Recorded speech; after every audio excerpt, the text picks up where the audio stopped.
This your boy T-Pope. This the New Solution Radio podcast show. And if it ain't AGELREEFE and the family, I'ma keep saying it till I get tired. Overstand, leg up. Yo, what's happening? We back. Yeah. We back live with another show. You know what I'm saying? Yeah.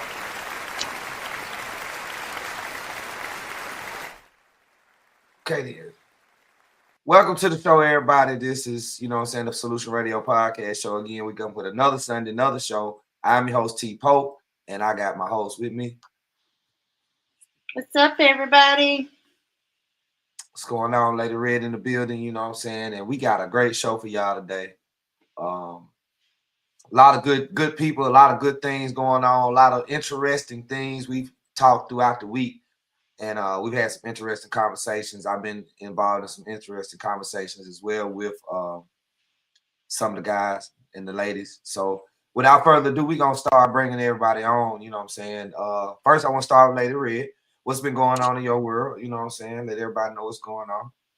Well, with T-Pope, and happy belated Valentine's Day to everybody. I hope everybody had a good Valentine's weekend. We reached the Alabama areas. We all had, bad weather. I know you guys had it, tornadoes and stuff coming down. So trying to get over this crazy weather so we can get back out and doing things and get stuff popping. But shout out to our White Hair Dogs and all our Empire family, AGE, and everybody that's coming aboard. It's going to be a great day, great topics, and let's get it cooking. Indeed. So let's see who we want to start cooking with first. We're in the kitchen today, you know what I'm saying? I smell some neck bones and collard greens and cornbread and some cabbage and some mac and cheese, you know what I'm saying? So we're going to go ahead and get to that feast we had. We're going to bring on OG Capone because, OG Capone always, you know what I'm saying, doing his thing or whatever. We'll bring him to the stage. We got to bring on OG Capone in the building. Y'all give it up, OG Capone, you know what I'm saying? Welcome to the show, OG. What's up? How y'all doing? I hope y'all can hear me. Yep. Okay, yeah. It's gonna be a terrific show, man. Like I said, we got two, we got a couple of guests come on. We might have a whole full screen, you know what I'm saying? So we're gonna take it to whatever we need to do, we're gonna make this happen, you know what I'm saying? I know we got two powerful females coming on, you know what I'm saying? Dr. Mia Fort Matthews and Dr. Ed Warner. So I know they got a lot to say. So we're gonna start out with that, you know what I'm saying? Everybody should be getting on the show right now. Oh yeah. We got a full house today. Full house. Okay. Today. So we'll bring on our crew out. We got on here Senior Ambassador Strong, and then bring out KD and get the family rolling and everybody else. Okay then. Let's go and bring them on out to the. Let's go and bring them on out. Ambassador Strong in the building. Carl Stokes in the building. What's going on? Big Wee in the building. You know what I'm saying? Welcome to the stage with Big Wee. You know what it is, baby. Doing big things out there in the community. You know what I'm saying? Big assets to the community. You know what I'm saying? OG. Stokes, Strong, they big assets to the community. You know what I'm saying? Y'all ought to check their pages out. They dropping knowledge every day, consistently. This is a consistent thing with the Big We. You know what I'm saying? This is what they believe in. This is their passion. This is my passion. This is what we believe in. So, so welcome you guys to the show. You know what I'm saying? Peace and blessings, family. Love to all the global community, man. Indeed. So what's going on in y'all neck of the woods? The struggle is real, man. We steady. We up against what seems to be impossible odds, fighting against the propaganda machine, the misinformation, the false concepts and ideologies out here. It seems like it's an uphill battle, which is why we trying to get everybody to be the change we want to see. Reinstill hope in our babies and let them know that the future can be whatever they want it to be. The choice is ours, So with that's our mission, that's our objective, and we own it. Indeed. Stokes, what you got going on, brother? Man, can y'all hear me? Yes, sir. Oh We hear yeah. you loud and clear. Okay. I'm just yeah. Every time I come on here, I gotta make sure the mic check is right. So, uh, hey, just living this everyday thing, man. Trying to stay focused on what needs to be done. Not put too much on my plate. Meeting avenues. Trying to get this introduction book more surface to the public. So, just invest a little bit of change into the change. You feel what I mean? So that's just what I'm doing right now, including with the bridging the gap books and things like that that's coming out, trying to find a consistent situation so we can put this information out here and everything ain't just PDF. You know what I mean? So we just making positive moves right now, man, and connecting with a lot of people. And I'm here for the ride. Indeed. Well, we got ride today because we got some good. I'm talking about this good talk. We talking some good talk. You know what I'm saying? We always have good conversations when we come on the show. So we're gonna bring the doctors on today. Okay. Strong black women, not strong, strong black women. You hear where I'm That's coming right. from? I need more of the sisters on here today. We need more of them. So let's bring We them need on that. board. We need that strong black women energy on here. So we're gonna bring on Dr. Matthews and Dr. Atwater on. Welcome to the show. You know what I'm saying? Strong black women. This is what I love to see. How are you guys doing? Bless. How y'all doing? Welcome to the show. This is what I like to see right here. Strong black men and women in one place congregating together in communion. You understand what I'm saying? In communion. It don't get no better than this right here on the Solution Radio. That's where you get it in. So let's get started. Let's get into the meat of everything. For the doctors, I know OG Capone and y'all folks strong. Y'all talked on the phone, and we were just talking about some core values, some common things that needed to be changed in our communities. You know, not only just here in Alabama and other places in Florida, et cetera, but we want to get y'all outlook on that. You know, the bridging the gaps, the changing the communities, like the solutions that we can work towards to come with a common one. Anyone of y'all welcome to take the floor first. Ladies first. Ladies first. Who wants to take that one first? Jump in there. I think for me, hi you guys, I'm Dr. Amina Matthews out of Chicago. I really think that it is all about communication, throughout wherever we are in the community, at work, inside of those prisons or institutions or whatever, communication and understanding and really actually getting on one accord on what we need as a people, not just as an individual, and do exactly what we've been doing for the last. I can't believe it's already a month and it's time to turn back around and hit the streets again. Just what we did, in Memphis. The brothers really worked so hard, inside out reach to make sure that that we're heard on what our demands are, and we have some demands moving forward. So that's really my take: communication and working together, for starters. Indeed. It's a whole other list of. Well, we got a little bit of time to chop it up Yeah. with you know what I'm saying? So we're gonna go, you know what I'm saying, we're gonna go through that list, at least some of it, a quarter of it, however we gotta work with it. Dr. Atwater, I know we discussed a little bit with you. And yeah, can you hear me? Yes, ma'am, we can. Okay. Yeah, my name is Dr. Atwater. I'm coming from the Big M and the Master T, Memphis, Tennessee. And so my take on it is, as a people, we have played too much and stayed too long.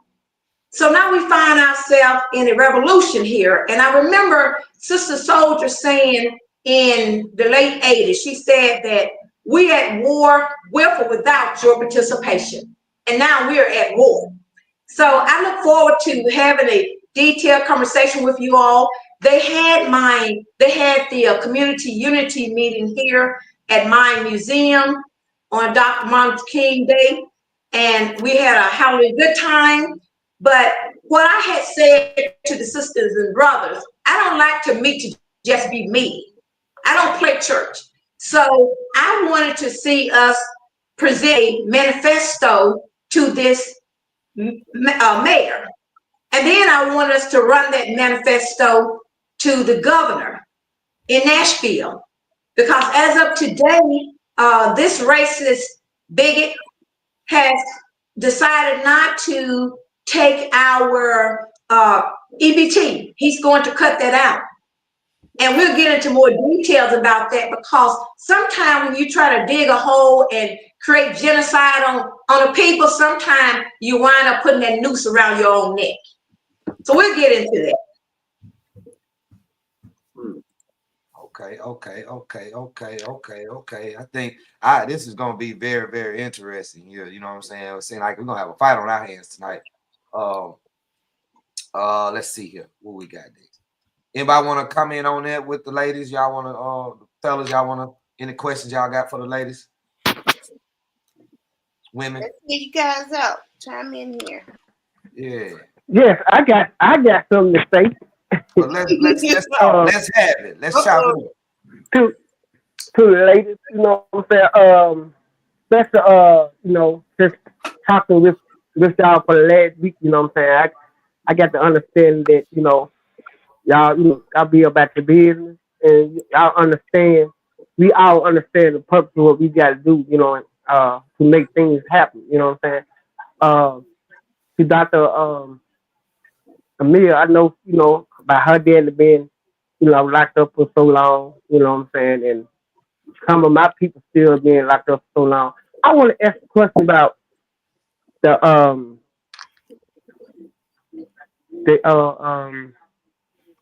bill that was passed to let the guys out, right? The Senator Act, you know what I'm saying?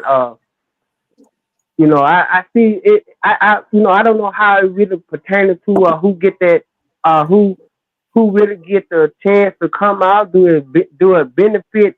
Who do it benefit? Do it benefit everybody?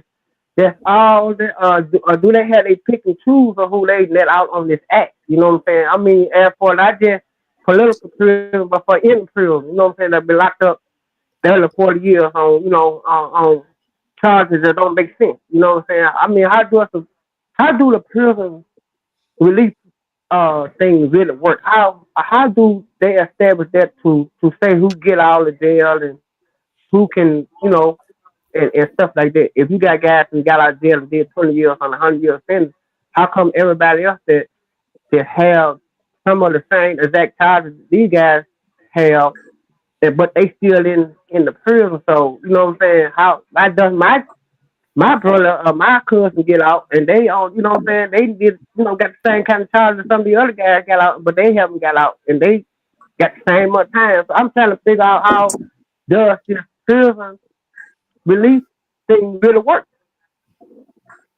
Can anybody answer me that? Yes, I think what have happened is they have a certain protocol, and I think they are cherry picking from the different cases. You never know about these people when it comes to bills and resolutions and those type of things. But I think what they're doing is looking case by case at the situation, and that's how they are selecting the people. Now, do we know if that is equitable? We don't know that because we don't know what are their criteria. We know that they release people, but what were the criteria? And even I'm a researcher and I haven't pinpointed that yet. So, just to add a little bit to that, it's almost like no different than what we going through here in the state of Ohio. Like you have to understand that as long as they can keep you in, they will. The names matter, who the person is, but you got people that's releasing people out of Russia making deals and releasing terrorists, but they won't let some of these people that can actually pave a different way for our communities and things like that. So we understand that it's still politics. With that, no different. Hey, We got older dudes that's been locked up right here in the state of Ohio since the 60s, been given life sentences or 10 years to life, and every time they go to the board, they flop them. And uh, same people with the same, well, different people with the same kind of cases getting 10 years for these kind of things now. So my fight is to try to get some of them guys out that's overstayed and welcome in these penitentiary systems. But like I said, it's politics. It's slave labor, it's free labor, it's whatever it is that it is. But it's sometimes just the names, man. And we have to make light of what these names are and what they can do for us in our community if they actually see that these changes are happening in our community according to the names. Look how many people been getting out. They letting some of everybody out except a certain few. Like you said, the cherry picker. And if they can make us mad enough to sit there and do what they want us to do according to what's being done, we don't care about what y'all thinking about the politics, rules, and situation. We want y'all to march. We want y'all to get radical. We want y'all to fight. We want you to be politically demanding instead of being politically correct and use our own paperwork against us. We don't want y'all to research the laws and use them against us. We want y'all to go above and beyond the laws and know that y'all know them. Things like that. It's the loud factor that they are looking for to look for a reason to put us there with them, compared to who people are that they won't release. So we just have to be patient, hopefully, and diligent, and put the Most High first, man, and keep moving to that beat them all. Indeed. That's some good. That's some good talk. We got some other people in the backstage. You know what I'm saying? We're gonna bring them on in just a minute. We got Carlo Parks and we got Pastor David finna come in here in just a minute so we can get really in detail about, you know what I'm saying, these bills, certain stuff that they passing out right now. People are going chaotic. You know what I'm saying? You know, I see Strong smiling, but it's a lot of chaos being stirred up. Yeah, it's amongst, you're absolutely right. You're absolutely right on the chaos. I just thought I was the only one that saw that. I see stuff going on. They throw certain stuff out there. I think now it's just to get a reaction. Just see one of the things we up against a propaganda machine, man, and going back to how Stokes was talking about the names. A lot of our brothers that are sitting behind the walls that seems like it's not just, it's not fair, something ain't right about it. A lot of these brothers are sitting behind walls behind an image versus their actual offense, you know, or a myth. You hype people up and make them overly important to causes and situations or their influence on the street and things of that nature, and they create a public threat assessment. And when they go in and they put these formulas together, how is it going to affect the community when we release said individuals? And that has nothing to do with law and policy. What is just, and what is a crime is a crime. And right now, a lot of these brothers that are being held behind the wall is basically public executions. Because they've convinced the public that these people are dangerous or that they have this huge amount of power that will allow them to overthrow the government and things of that nature. When, in all honesty, we watched a group of people attack the White House and nothing. I mean, the person that incited that is running the country. I mean, damn. Let's look at the situation and call it what it is. A spade is a spade. It's a bunch of fuckery going on, and as long as we don't stand up and call it out and spotlight it, we're gonna keep on allowing the spiritual foot to be put on our neck. You know, is stand for something or fall for anything. Down your feet or live on your knees. We got to make the change within our communities ourselves and reinstill the will to fight, the will to stand up, the will to not just accept things for it is what it is, and we don't have the power to do it. You know, this isn't exactly a David and Goliath situation because we have the power to unify. We don't surround ourselves with cowards. So it's and no offense to those that feel like, you know, is you're not there yet. You know, that time will come, everything comes in a season. But for those that are willing to stand up, it's time to stand up. You know, for those that are willing to communicate, it's time to start talking. It's time to start building an action plan so that we can actually make some moves. The marches and things like that are beautiful. It brings people together. But to solidify and actually become a unit that's moving as one with actual goals and agendas that are being knocked down, that's a different story. And I feel like that's the next critical part of the plan, is to formulate a true action plan and to stick to it. You know, and I feel like that's the true reason why these people are being held in prison and not being released, is because we don't understand the laws. We don't know the laws. We don't know the criteria for what they're doing to let people out. And we go in with these feelings and beliefs, and they don't add up to anything in the court of law. You know, you have, like in the feds, you have a point system according to what you did, but then you can turn around and be judged. The judge can make a decision outside of the point system. It has benefited some, but how is that fair? That leaves everything in the hands of one man to decide whether my life is worth being thrown away or being given a second chance, when the laws say I deserve a second chance. And that's the case in a lot of these stories. So that's what I feel like we need to be looking into, is why do these judges get to overpower the law? Why do they get to dictate that this man fits all the he checks all the boxes, but he still can't go home? That's what I feel like. That's just my opinion on the subject. Indeed. Anybody else want to chime in on that? Anybody else want to chime in on that? I know OG. I see you, OG. Go ahead, chop in. No, well, I feel like, you know, when it come down to, you know, even when I did 20 years, do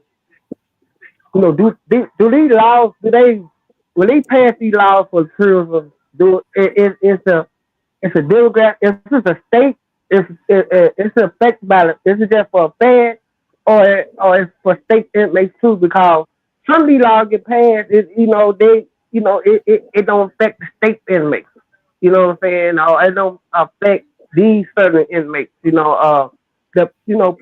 Prisons have been overlooked. These sisters that's on here on the doc, they have, been in that move. They have been trying to, get guys out these prisons from. They have been trying, as a whole on this platform, have been trying to, entwine on the prison system and trying to, they came down here, Rock Nation, for the Mississippi Department of Corrections came down here, and just made a mockery out of it.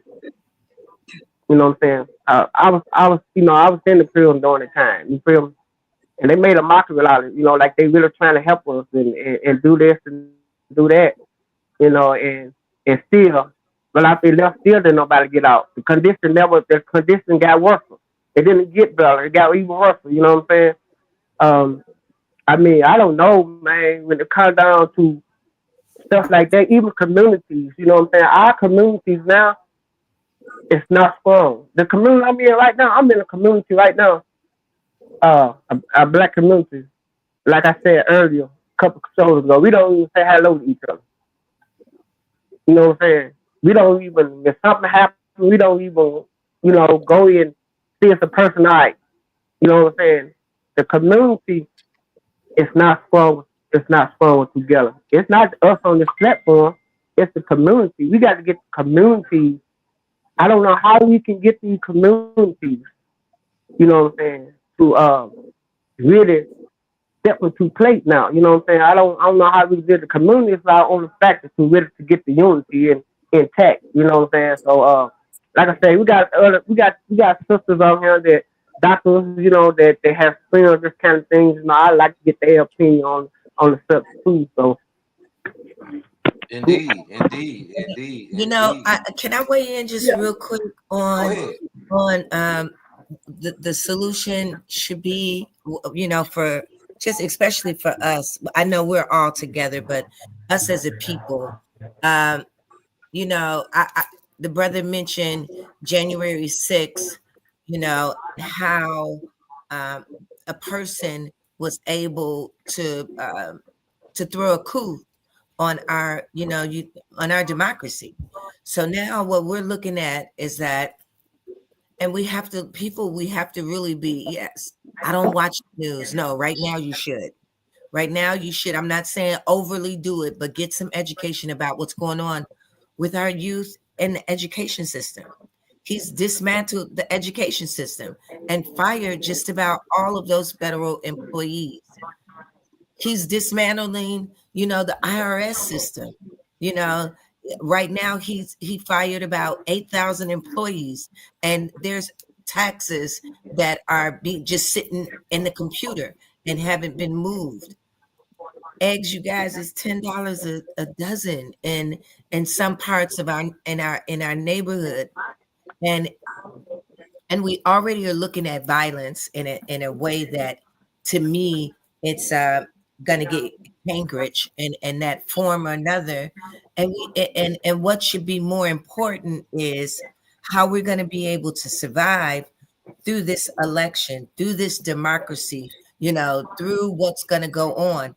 Are we going to be able to sustain a war if whatever this president is saying that he wants to go over to the West Bank and some business that does not have anything to do with us? So we have to stay focused and make sure that, I hear people a lot saying, well, I'm not going to vote. I'm not going to vote this cycle because there's not anybody in there that I like. I don't like anybody. I'm not going to vote. This is not for me.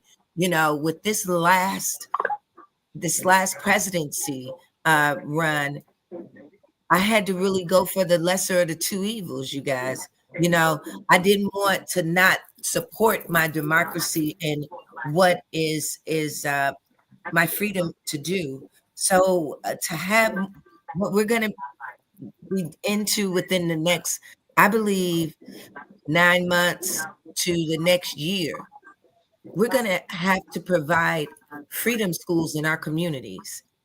We're going to have to knock on these doors and talk to the people about how they're trying to stop, once again, a constitutional right.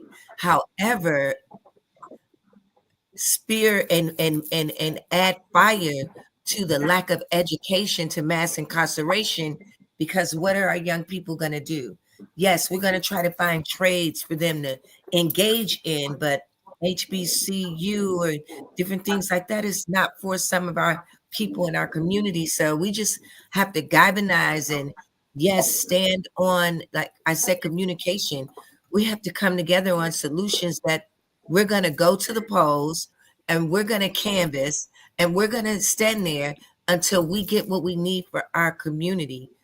I can't even imagine having a school system without without a special education, a diverse learning department. I can't imagine that. That would be a disaster for our children. And I'm not just saying African American children. So, we have to really take it to the polls. We have to learn how to lobby in legislature and understand what needs to go in and what needs to come out. And that's something for a committee, as we're moving forward. Everybody can't do that type of skill, but there's something for anybody in this movement that we're moving, inside out to reach, not just only for my dad, but for brothers that are, still trapped in that criminal responsibility, slave, narcissistic mentality that Tennessee has, which it doesn't make sense to me. I try to wrap my mind around it, but that has to go. That definitely has to go off of the books of Tennessee, so it won't go anywhere else.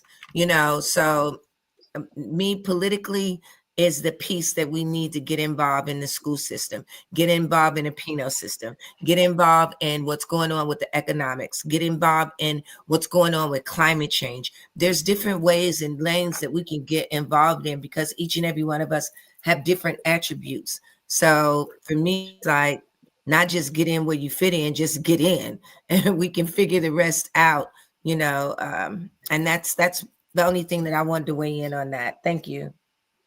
Thank you so much. Thank you so much. We're gonna I love that. I want to come I back to would like something to I got. chime in before I would like to chime in before we move on.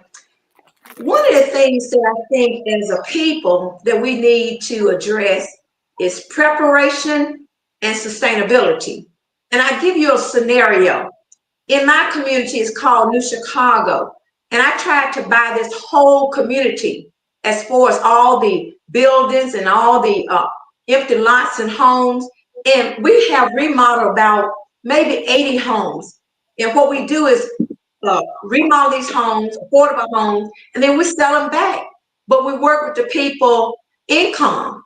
So I said that to say that when COVID hit, that pandemic, this community did not have to run out to no grocery store, anything like that, because in this very building, I have enough supplies here to sustain this community for the next 5 years. And that's what I mean about preparation and sustainability. So we're gonna have to take that mindset because we do a lot of talking, but we don't do a lot of walking. We do a lot of philosophizing, but we need a clear, precise, strategic plan of action because it's going to be a lot of people dying. Because these people are going to create genocide on us. And I ran for the governor of the state of Tennessee, and that was one of the things I talked about. And I also sued the city of Memphis, Shelby County, and the state of Tennessee, and the governor for $20 billion because of we charge genocide. I think even with the state, in order for us to be effective, we have to get past the state. We will have to go to the United Nations a little higher than the state because the state is playing games. And let's not fool ourselves. They can pass as many bills as they want, but we know that the penal system is a multi-billion-dollar business. So they're not going to do anything to benefit us. So we have to be creative enough and strategic enough to work our plan. And I just believe in a plan of action because if we're just going emotional and reactionary, we're never going to beat them at this game. Indeed. Can I chime in? Indeed. Hold that. We gotta pay some bills real quick. You know what I'm saying? We gotta pay that, cut to, you know what I'm saying, handle that real quick. So, you know what I'm saying, later Red, we're gonna kick it over to you to take care of the bills. We'll get back to that convo in just a minute. And we'll be right back, guys.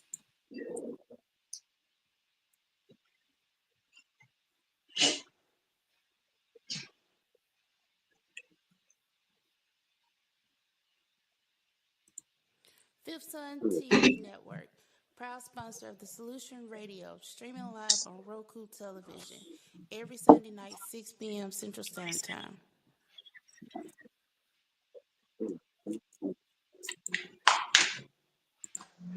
Hey, this your girl, Lady Red. Just letting you know if you want to be a sponsor or you would like to put your ad on the Solution Radio podcast show, hit us up at WRTSradio1@gmail.com. Once again, that is WRTSradio1@gmail.com. And leave your information. We're waiting to hear from you. Big We Global Community Organization and Unity is an organization driven to help people no matter the race, creed, age, or religious background. They're here to help all men and women. So tap in with the Big We organization today. Also sponsored by the Solution Radio Podcast Show. Artisan Global Records Empire, better known as AGE, run by our very own Billy Stokes, is also the proud sponsor of the Solution Radio Podcast Show.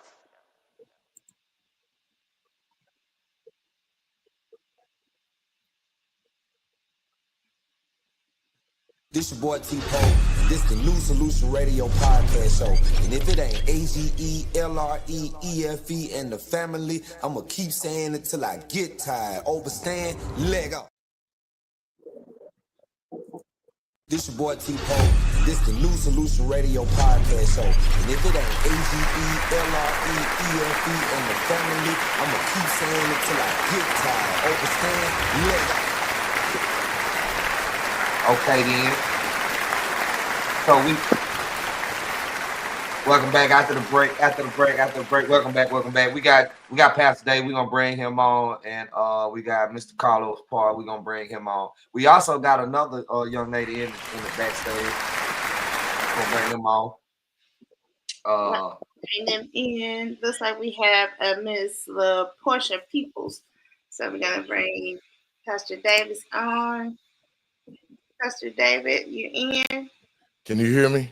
Yes, sir. Welcome back to the show one more time, Pastor David. I remember you on the last show we did.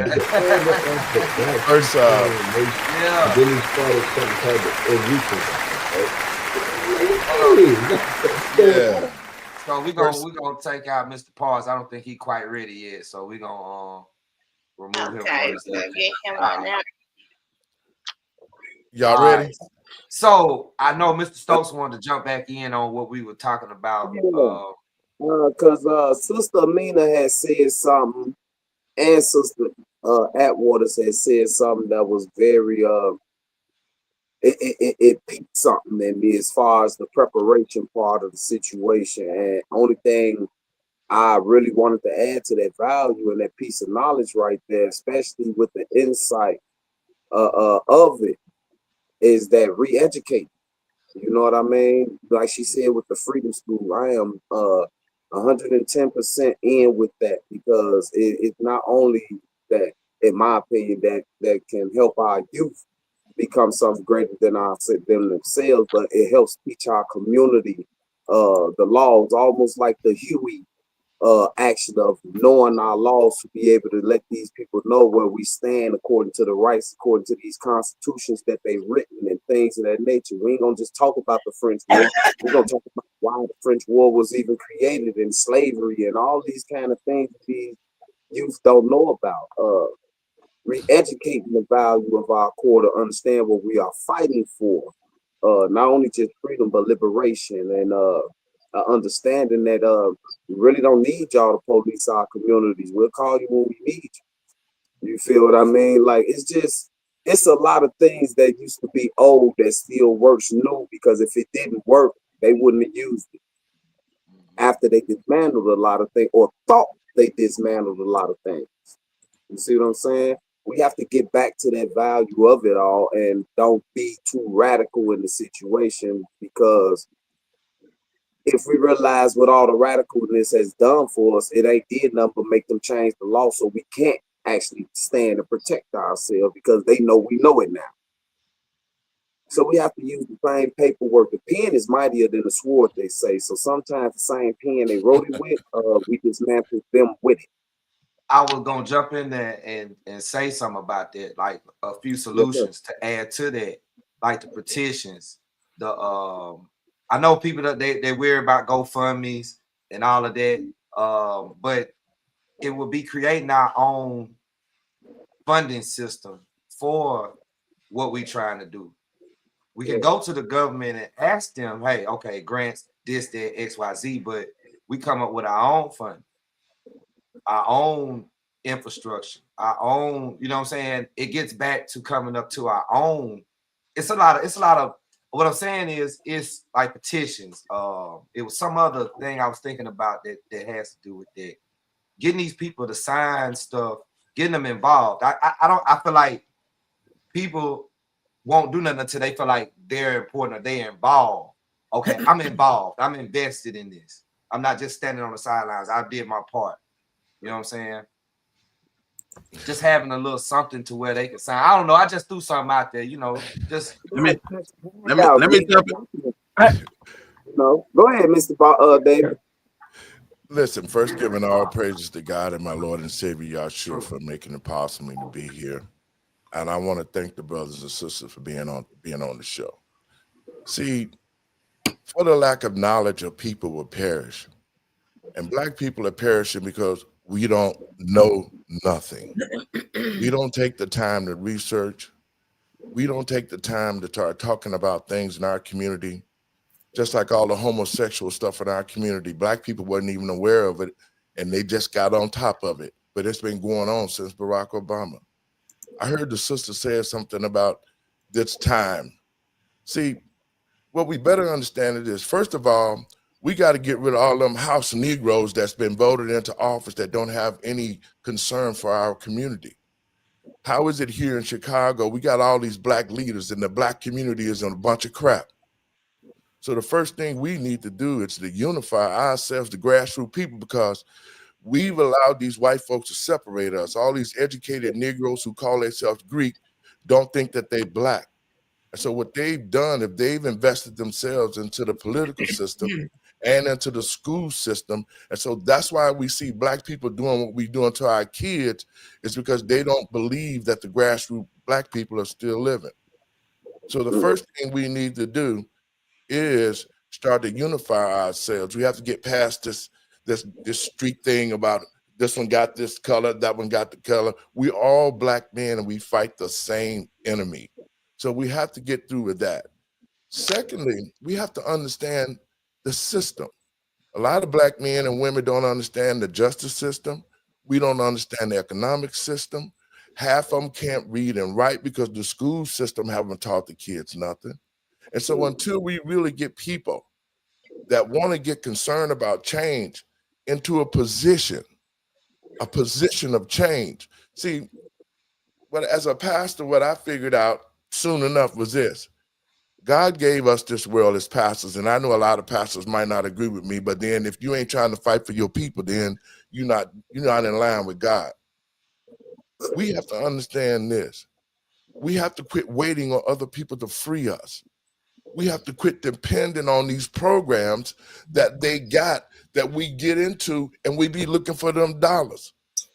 As a unit, black people spend more money than everybody, but we don't own nothing. And so when we get on these shows and we start talking about the condition of our lives, we put ourselves in those conditions because we refuse, one thing, to educate ourselves about a system that hate us. Two, we refuse to unify and invest into our own communities. That's what Malcolm was talking about. Dr. King was talking about at the end of his tenure, how he brought black people into a burning house. That's true. Malcolm said, we don't need to be there. Let's be self-sufficient. Let us take our money and purchase our neighborhoods. Let us be entrepreneurs. That's why I say the leadership that we got in office is not conducive to the grassroots people. Because if black people own their own stores, if we own the gas station, if we owned our schools that we should own, then we can teach our children about black history, economics, the trades, home. I mean, we could get back to a place where we are self-sufficient and we can teach our children how to be and move around in this system. And we're not doing that. And one of the major problems that I'm gonna talk about here quickly before y'all get on there. Now, the justice system is just for us, and a lot of brothers don't spend time when they shouldn't have been spending time. I've been on a campaign right now to work to get Larry Hoover out and Jeff Ford, and it's a process. I was at the inauguration with President Trump. I had a chance to speak to some of his people, and the process is we have to get these names and numbers, and we have to make noise. We can't be quiet about Larry sitting in jail for 50 years for ghost dope. We can't keep sitting around talking and pontificating and not taking actions. We need to take legal actions. Until we start formulating not just committees, but until we start formulating financial committees and social committees. Because in order to change the way people act, we have to change the way we think. And black people are thinking about handouts. We're thinking about programs. I'm not thinking about that. Here in Chicago, we can get houses for $1, invest into a remodeling team, and put our people back into these things.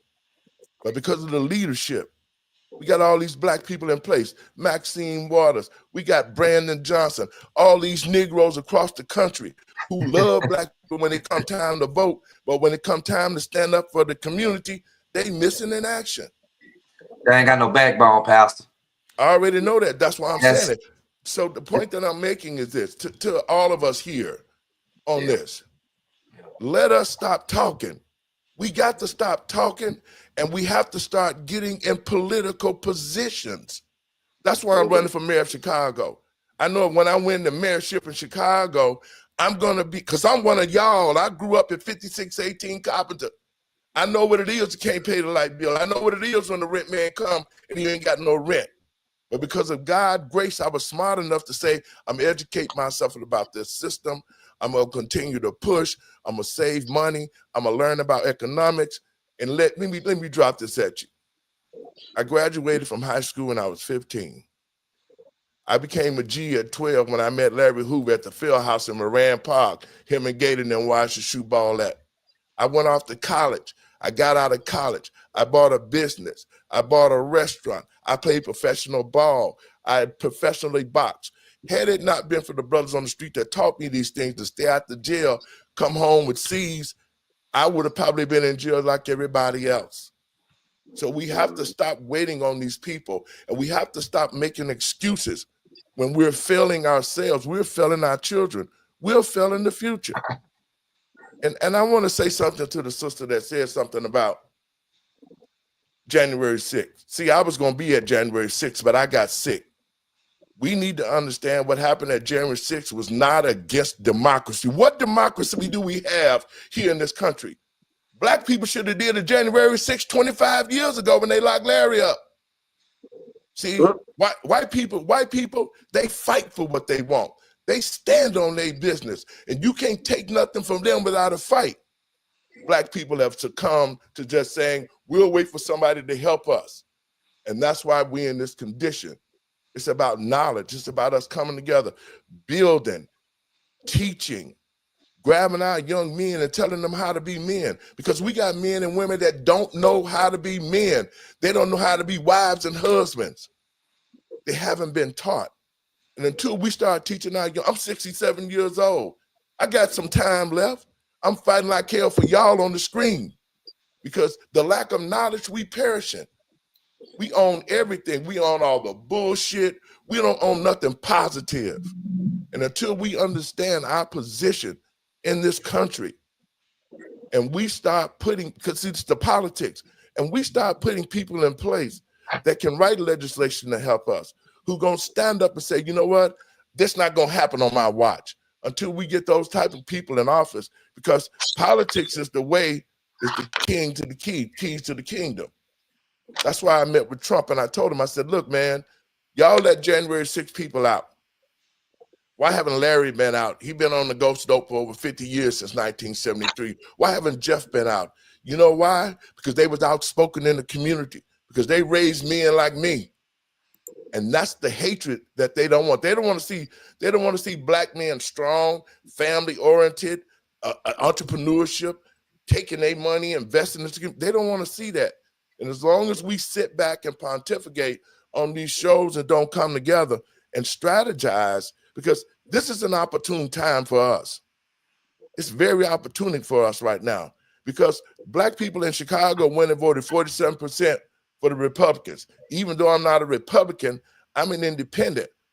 And when you say the lesser of two evils, let me tell y'all this. I'm gonna ask y'all to research the Board of Education. We don't need it, because it ain't taught our children nothing.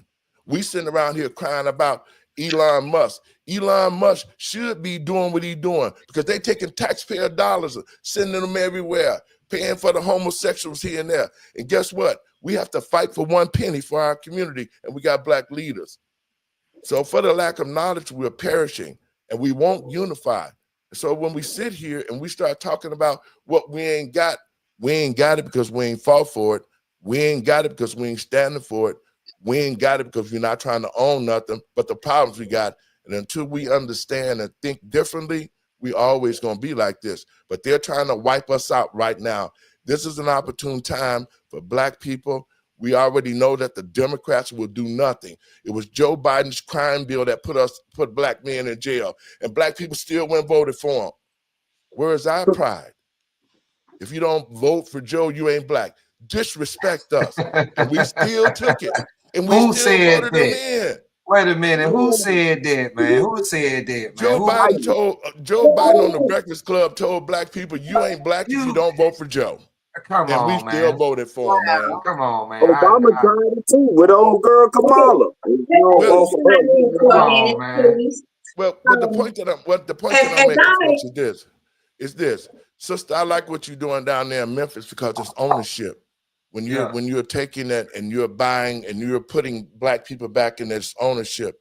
I got some property in Alabama. I'm gonna start growing organic foods, the 80 acres that we can take and use and distribute food all over the country in our own community. So these are the type of ventures that we need to be looking at. We don't need to keep waiting for them to do this and do that. If we invest into ourselves and organize our men and women and then get our children in some kind of order and teach them what it is to be a man and teach them how women's supposed to operate, teach them how families supposed to be, because right now they don't know that. And that's why they're dying in the streets like they are. Okay, let me jump in. Hold on, wait a minute. We're gonna bring on Mr. Parks and we got Mr. Jones. Yeah, before y'all get in deeper, let's go ahead and bring Mr. Parks in and also had them chime in. So bring them in and then let Ms. LaPortia People speak. Yeah, it's finna get real interesting, y'all. We finna Carlo Parks, welcome to the show, brother. Welcome to the show. Thank you, sir. Thank you. How you doing? Doing good. Peace and blessings to you, man. We saw you in the backstage. Can you hear me? You know what I'm saying? Yeah, we can hear you. Hey there, Carlos. I'm gonna let you chime in. Man, I thought y'all forgot about me. I've been back for half an hour, man. I came in and out. Going in and out. The car was at 6 o'clock, sir. Yeah. Oh, so hold on. I'm confused. Okay, I see. When I came on, there you go. Everybody's picture moved, and I thought somebody left. Oh no. Everything good. We got on. We got Unc on. Yeah, Unc on there. He okay. All right, got he's sitting there talking to somebody right now. So yeah, I just say upside down, man. Yeah, he is. Yeah, he don't realize it. He don't realize it. Oh Lord. Okay, yeah, but so we have an interesting. Go ahead. I'm sorry. I apologize. I was reading something. I was glad to see my sisters on here, man. I'm glad y'all got the queens on, and gave them the platform, man, because they'll light it up. Absolutely. They'll light it up. We ain't got into the meat. We ain't got into the meat yet. We getting ready to get to the meat.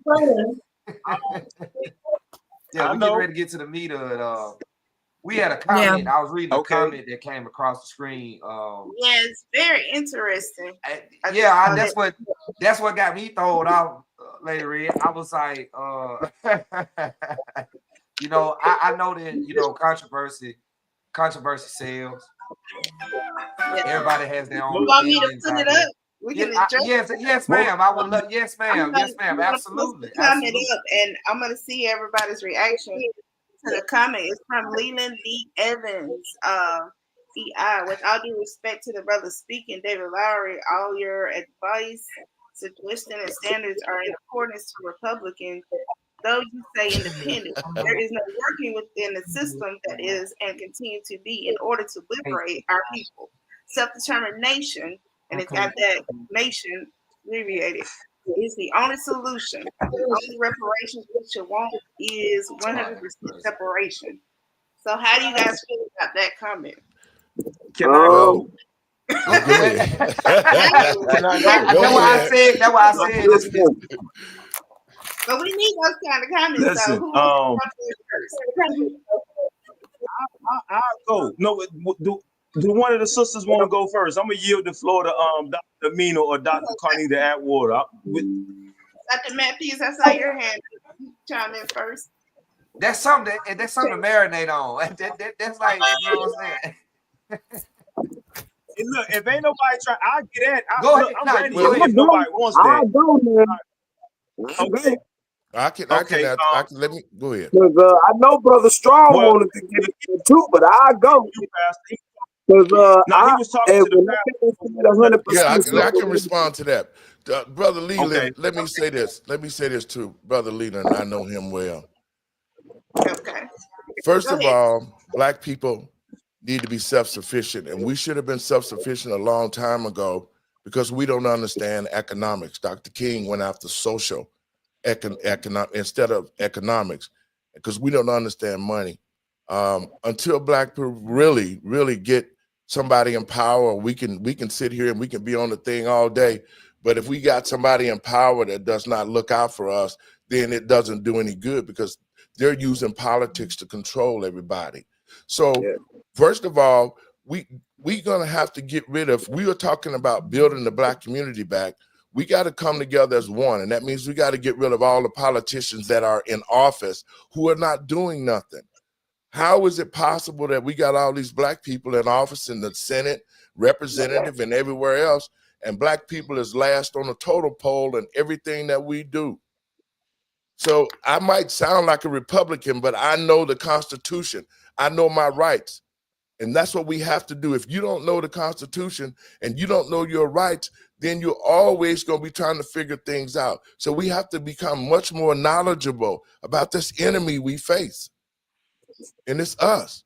If we don't educate ourselves about a system that's incarcerating us, if we don't stand up and march on Washington and fight like hell to get our brothers and sisters out and change legislation, then we got what we got. But you can see, just like they said about January 6th, them white folks, if you want to say that's what they did in insurrection with Black people, we shouldn't even care about that. Why should we care?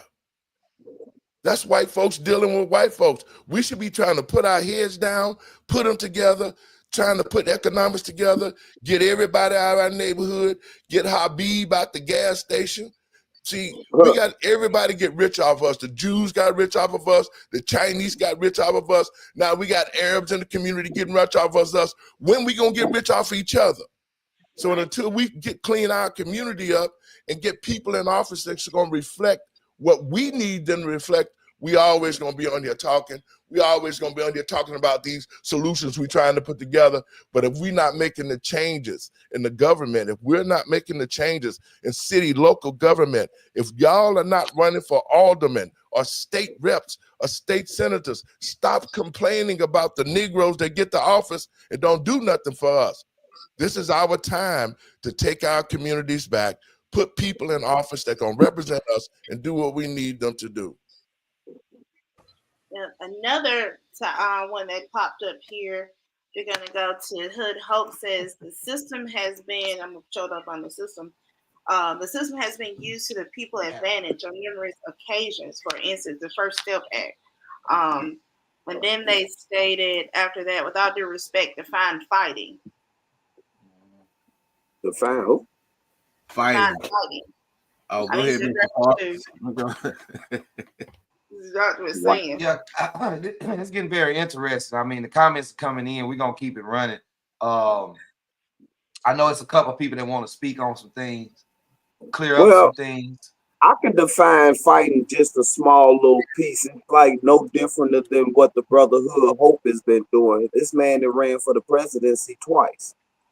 And then nobody, you know what I mean, as far as us, like fam say, we need people in power to bring change within the White Houses and all these legislators and things like that. First of all, we need to teach the people how to vote for more than just the president. Yes. We need to teach the people how to vote legislative. We need to teach them how to vote judicial. We need to actually create our own street mayor that's politically correct in these things that can actually help write these bills and give it to the mayor of Chicago or the mayor of Tennessee or the mayor of Texas and things like that. The politics in the streets need to become one situation in these things, because it seems like the streets is actually putting in the reinforcement measures of, let's just say, community endeavors. If we got somebody in there, we're not writing these bills no more like we used to write them and give them to these politicians and things like that. We're voting people in, and the politicians are dictating the laws that goes against us, God, and anything else up in there. So the fight starts with us. We're doing things like Brotherhood Hope doing and things like that, and don't take it as far as like, since I'm doing it, nobody else is. You feel what I mean? We all doing the same thing. Some of us can't get into these avenues that other people get into, and some of them people are using them avenues against us because they are there. We have to get out of that. You took the words right out my mouth. You took the word right out my mouth. I was just gonna say that. Yeah, really, the problem with us not having it, it's the problem with who's there. That's us. They feel like they need a paycheck for them to work with us. Hey, look, We- Yeah. one thing we need to do is identify who us is, and Yep. Exactly. proper preparation prevents a poor performance. There's a lot of things that spoke on that a lot of people say, and one thing that I honestly get tired of is people overgeneralizing us as black people. Exactly. Black people ain't doing this and black people ain't doing that. See, it's different when you say, hey, those of you that can, please do. Those that's willing, stand up. See, Right. those things, when we continue to spread the message that our people ain't doing shit because we can't solve the problem overnight, or because we fighting against systems that have they're unified against us. We have things coming at us from all fronts. But for some reason, one more time, like crabs in a barrel, we come together and we have to pull down those that don't look like they doing what we doing, or those that don't see things the way we have an Army, a Navy, an Air Force, and Marines for a reason. Diverse problems require diverse actions. Indeed. You know, you have plenty of people out here putting things together to attack these causes on all fronts. It wasn't Martin Luther King that solved the civil rights era. It wasn't Malcolm X. It was the people that stood up collectively, individuals that stood up and decided to fight. You might not have known 20 people in Tennessee that stood up, or the 100 that stood up in Arkansas, and you in Chicago saying ain't nobody doing shit. If wasn't nobody doing nothing, there would have never been no change. We got to stop diminishing and devaluing people's efforts in order to solidify our own. You know, it's a lot of good people out here in these communities putting in the work. And like my man say, some of us got a few strikes against us that won't even let us indoors. I'm actually banned from all federal property just to keep it funky. This is the type of stuff we got to fight against. I can't go into school systems. I can't go to the juvenile centers. I can't go into. I got people in Florida trying to fight to get me in these doors, but I still been denied at every turn. So I take the fight how I can, which is the re-education. I will point out all falsehoods. I don't care if you look like me, you don't look like me, and I'm gonna stand with all truth, whether you look like me or don't look like me. Because if you look in them civil rights movement, it was a lot of white folks, a lot of people in the fight too. Exactly. This is a people issue. The Constitution is fucked up, just to be real.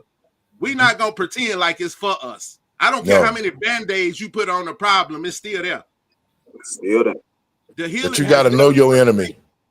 I don't want, and that's it. And the enemy is allowing ourselves to be like led like asses after a carrot. You're chasing a dream that you're meant to wake up from. This shit is a nightmare. Yeah. I don't want your American dream. Keep that. I don't need it to survive. I don't need it to be sustained. Economics is about more than money. It's about the resources within the people. The people are the communities, not these houses, these buildings, and all that shit. It's the people. We have to invest in the people, starting with a re-education. Our hope has been lost. Our belief in us is gone. Our belief in the higher power is gone. We don't think we can do it because every time somebody gets to moving, it's people that look like us that say, y'all ain't doing shit. Oh, shit. Yeah, what you took, what you said. You said it. This is my thing here. And I love my educators that tell us to stop talking. How the hell are you, an educator, going to tell other educators to be quiet? Right. Yeah. Yeah.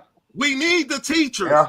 We need the people with the boots. We need every aspect. If you can teach, teach. If you can feed, feed. If you can fight, fight. Whatever you got. If you in the political field, dedicate yourself wholeheartedly. Become that. Right. I support you, my brother, if you into the politics, but while you doing your politics and I'm standing with you right now, when I turn around and I go down here and try to tell these young brothers the lies that they've been told by their little organizations and stuff, stand with me too. Don't say mine ain't worth shit because I ain't on Capitol Hill. I'm down in the valley. Right. I ain't talking to you exactly, but I'm just saying in general, this is what we do to each other. We tear each other down. See, I'm obedience to a set of laws and policies that surpass all of this nonsense. I stand on what I stand on, no matter who stand with me, and this is the collective of the we. We understand that no matter how we come together, it's a group of diverse individuals. Man, this boy so bad, man. It won't even. These individuals stand together. We are a collective of individuals, which means your effort counts, Exactly. my effort counts, her effort counts, his effort counts. And if one of these people walk away, we gonna feel that shit. There's many members of the body, but one You're body. right. And so we just like I said, we can talk and we can do this and that until I we can't. start taking actions about how we gonna retrain our children. Until we These start actions are taking being actions. taken, my brother. This is what I'm trying to tell you. What I'm It's not saying until, is, it's not it until got we to, start doing it, it until got, those that don't know what's going on come find right. out and join us, we ain't gonna make no That, time. Well, that is why. But what I'm saying is, hold on for a second. And I gotta back him up on this because word of mouth, we didn't have all this technology back then. We didn't have all of the resources back then. I'm a younger generation, but we still didn't have all these resources back then. So how can we go against something we don't have the resources to fight? Like you said, you got to know your enemy, but we have to have the resources. The only resource we had was word of mouth. Where are the resources? Our people, word You of know what mouth. I'm saying? So Where's we the- had to. My question. We had my word question of mouth. is, So I got a question for everybody on the panel. And answer this. We're gonna get to it. I'm saying, like he said, the people are the resource. Word of mouth, I gotta tell him so he can tell him, so he can tell her, so she can tell her, and they can tell them, and they can tell them, and spread the word out so the message can get out. So saying that we just talking, I can't ride with you on that. My Because question it start out, it has to manifest. It manifests somewhere else before it manifests in the physical. It's in the spiritual, then the physical, then it goes forward. You forgetting the process. You got to trust the process. You got to trust the process in anything, political, spiritual, economical, just in your household.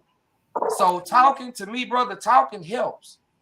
It does. We don't talk. If we don't talk, I don't mean to cut you. I'm just saying we don't talk to each other. How can we get something? How can we get something solved?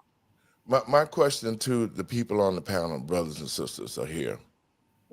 My father had a 3rd grade education. He didn't have no college. Black people was living on plantations. I'm 67. I picked and chopped cotton from 5 years old to 8 years old. How did the civil rights struggle become to the place where we start getting rights and we start taking care of our own communities? And we had all these uneducated people. And now we got all these educated people. We got people in place, and the Black community is in the worst condition I've ever seen it out of these years. Go ahead. Because we allowed the people Can I take that one? Hold on. Can I take that one? Yes, Hold on. Can I take that one? Yes, ma'am. Hold on. Yes, Let me. Yes, ma'am. I can take that one right now. Hey, Ambassador, I know you got my back. I know you do. No, go ahead. You know what, Pastor Larry? I tell you where that went. What happened in our communities was it was the faith-based leaders, it was the pastors and the politicians. Hold on, sir. Listen to you out. That my father, Mr. Hoover, and others in the city of Chicago put their trust in. And it was their fellow brethren that incarcerated them, sir, and started the mass incarceration with Burgess and all of his Virginites. So we understand where that comes from. So that's why we're here today and have been here for a while talking about my arm that I can put in to be a part of that body, sir. So, what I would like to see in our community, because I lived up at 79th and Bennett, and I also lived in Orange Mound in Memphis. So, I've had the lesser of both of the two evils in that aspect. But I also know that, yes, until we as a people come together, which that's what we constantly do. We constantly do that. But what we constantly also do is we take faith-based leaders and other leaders that is not a part of our community, have not been a part of our community, but have taken from our community since the 60s, that we have to adhere to their funding or whatever resources that they have. What we're on this call to talk about is what we're going to do without their funding, what we're going to do without their support, because we don't need it. We don't need it. We know exactly what arm that my position in and what leg that the ambassador does. The only thing we need to do is just rally up together, get stronger, get bigger. And if you're not what I'm on, then move out the way, sir. We're going to get what we need to get done. I got to get my dad up out the mountain. It's nothing to talk about. And my dad wants me to help Mr. Hoover get out of that mountain. So it's nothing to talk about. That's why I started speaking about freedom schools. Those are solutions that we need to start thinking about. How would that look in our community with our people that we serve? You know, so that's all that I want to, you know, weigh into that. Furthermore, it's just we have to understand that the White House is not our only solution to freeing our brothers and sisters that's locked up inside these turmoils or getting a SADA back. We tried the whole thing that we tried in the 60s and the 90s and ended up with the same fake leaders and fake leaders that actually went up there to that White House and made a deal and took everybody down. And then sat there and everything about that change the laws of these kind of situations and stuff like that to make it impossible for some of these brothers and sisters to get out of jail. And you know what the kicker was? They killed Tukey. So it was a sacrifice in the whole situation with the brainwash of the politics. Like, this is what we always need. And this is why I keep saying re-educate the value, teach them about politics, and put our own politician in these streets that can help that politician that we choose in that White House or in that alderman office or things like that. The lines of communication has to be open on both sides of the field. Not just in one field where somebody sit there and have a conversation with a whole bunch of people and none of us on the streets know nothing about what's being said. You see what I'm saying? It's just like being in the penitentiary and I need to go talk to the captain, but I ain't got nobody with me to hear what we're talking about. What are you talking about? Right. You see what I'm saying? The communication has to be on all levels, because I knew you was up there talking to them brothers about that kind of situation, and my prayers was to you that you had made a solution to that problem. You feel what I mean? And it sounds like the solution is we need to make a whole lot of noise, start marching and doing this, that, and the other that cause radicalism. Yeah. You see what I'm saying? Angry black man syndrome. Yeah, all this. Yeah. We know the plot is that, hey, what they're doing in these streets is the reason why we're keeping them up in there, when the real reason is that they're too educated, advanced, and see through the bull crap of the monopoly that they are doing according to the genocide, the education snatching away, the dummy down, the music, the penitentiary system, the private prison. We ain't gonna talk about Germany and Russia that's been going on since way before Reagan even signed a drug bill that, let's say, Obama signed all over again when he got in office. And what's wrong with getting off welfare? Clinton did it. He signed the same deal. We did nothing but prosper off of being off welfare. Sometimes you need to be forced to get up off of something that'll keep you down. So if you cut welfare off, what we gonna do? We're gonna take care of each other and get up and go to work. That's the blessing. That's the blessing in taking some of these things that they cause the changes or force the changes that people couldn't see. A lot of us can't identify right now because of different financial brackets. First off, the lie's been told to cause the separation. So we have all these lies that we deal with on a daily basis. All the misinformation, the red line. Hey, if you live over here, you're better than the people. You came from here, but because you moved there, you feel like you're better than these people now, even though you know the truth. The brainwash is real. It's planted in us all day long through music and everything else. We have to look at cause and effect. You know what I'm saying? Our young women feel that they have to exploit themselves and degrade themselves and be half naked. Why? Because that's what seems to get our attention. They're not doing it for themselves. They're doing it because this is what we seem to be appeased by. Our young men are picking up the guns, the drugs, and things of that nature. Why?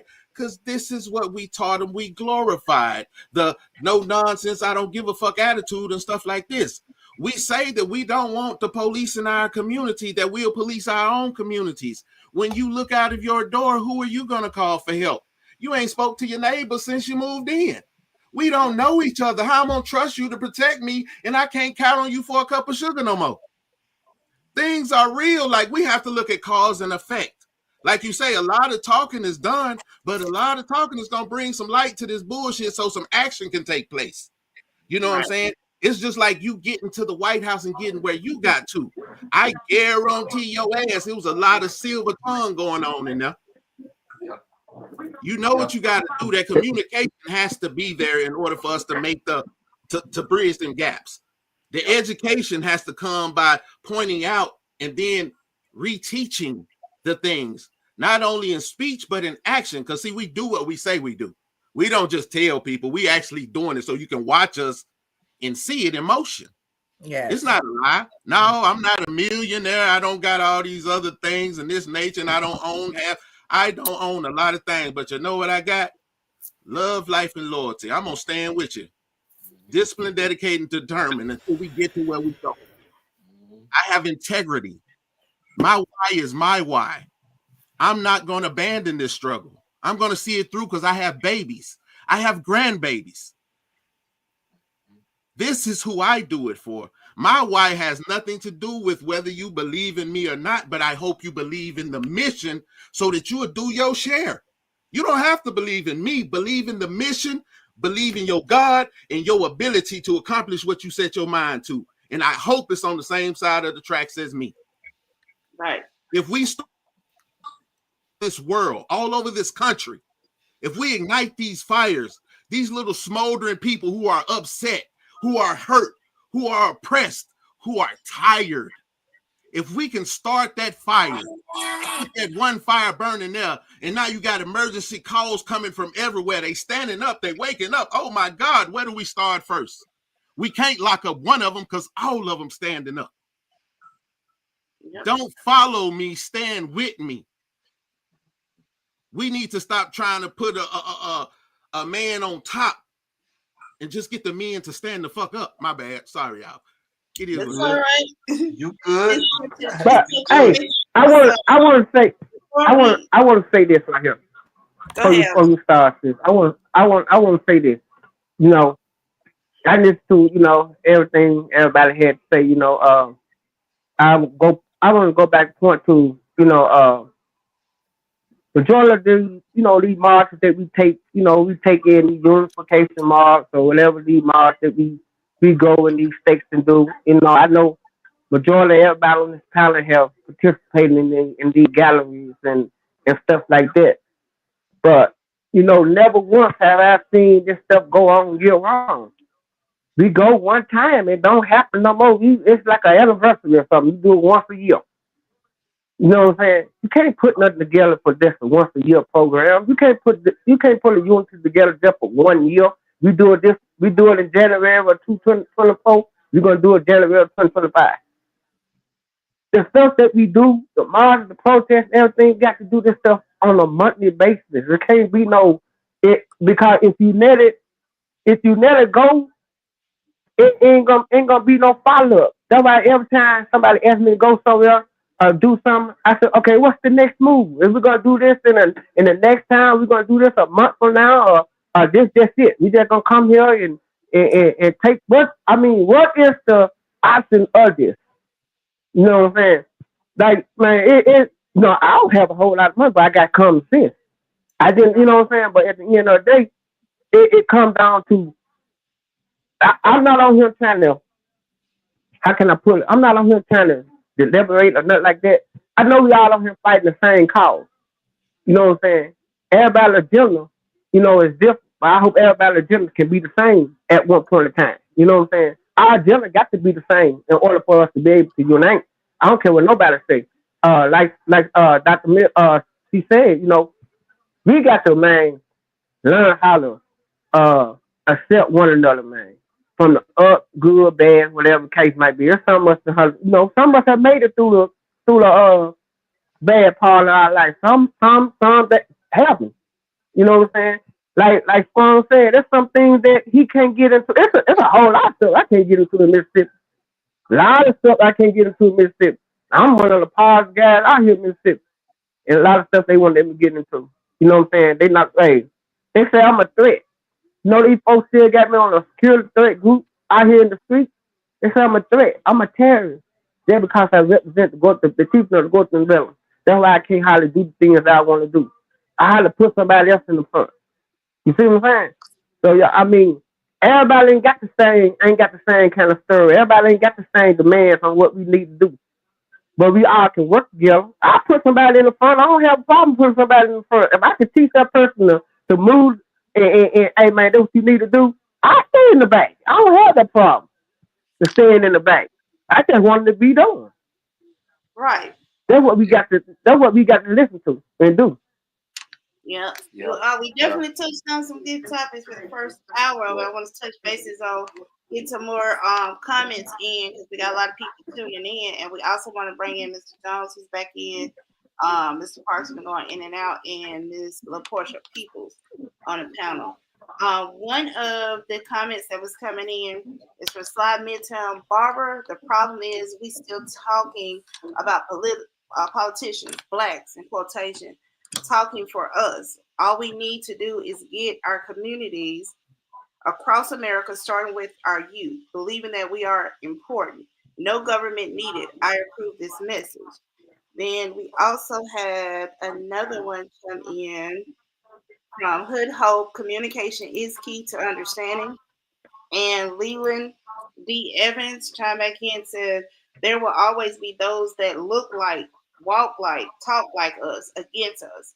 It is an inherent program that comes with the system. One of the most underrated problems that we have had as a people and continue to have is romanticizing your struggle for justice and freedom. We earnestly think that if one of us isn't free, then that means none of us are free. This is an illusion because in reality, many of us don't even think there's anything wrong but you/us. So that's definitely, we got some people out there that's tuning in on the topic.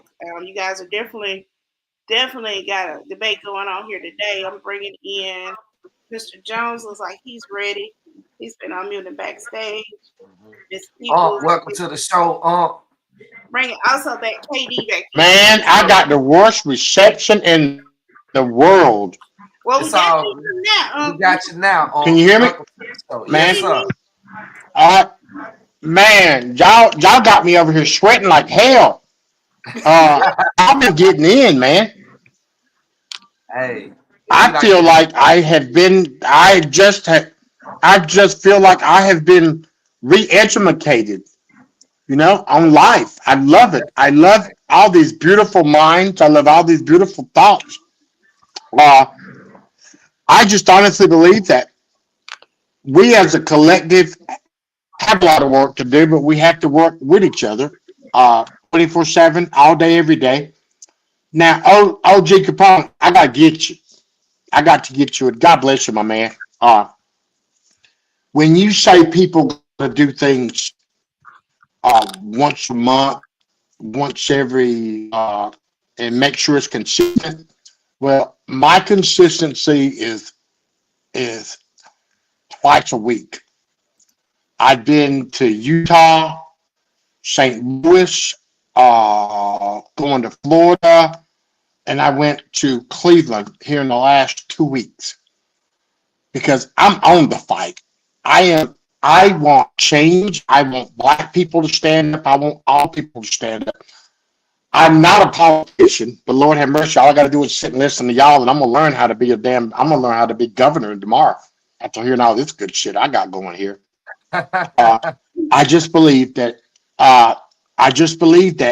Yeah, we have to start with our youth because our youth are our future, and unfortunately, there's a lot of misguided parenting in my eyes. A lot of things that y'all talk about and y'all have heard and y'all have seen. I can't relate to that. Like I said, I was born in the cornfield. I live in South Dakota. So the shootings, the gang banging, and all the other stuff that y'all have to go through in life, I'm isolated from that until I leave here. So my grandbabies here, that's the reason why I've got poor reception because I'm in Rapid City, South Dakota. But my grandbaby is 7 years old. My babies are 9 years old and 11 years old. And my two babies look at my grandbaby and they think, what planet did she come from? Because she knows all of these things. She lives in Raleigh, North Carolina. And she knows all these different things that my two babies can't even comprehend. at 9 and 11 years old, and she's 7 years old. And my daughter, which is 34 years old, didn't have those same things taught to her when she was that age. So